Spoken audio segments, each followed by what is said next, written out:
She would stick her pencil in her mouth and stir it around incessantly.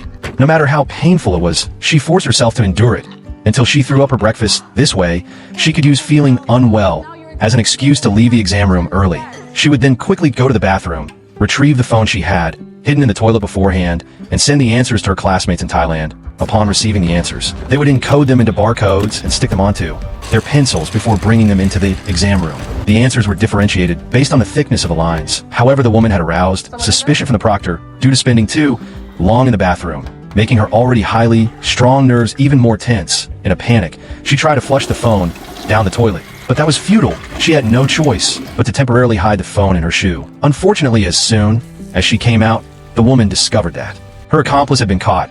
It was clear she couldn't stay in the exam room any longer, so she would have to send the remaining answers after leaving. This would really test the woman's memory, because with such a large number of exam questions, the longer time passed, the harder it would be to remember the answers. This was why they had to send the answers from the exam room bathroom to make matters worse. Her bizarre behavior had also aroused the Chief Proctor's suspicions, and he was now searching for the woman. Leaving the exam venue and arriving at the subway station, she thought she was safe.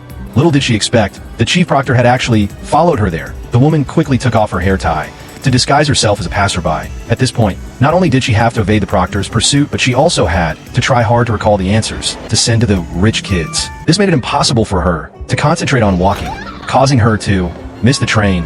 However, the Proctor was about to catch up. The woman had no choice but to keep moving forward, but the exam in Thailand was about to start, and if they didn't receive the answer soon, the agency would have to refund the rich kids' money. So even if she got caught, the woman had to send out the answers. She tried hard to control her emotions and calm herself down.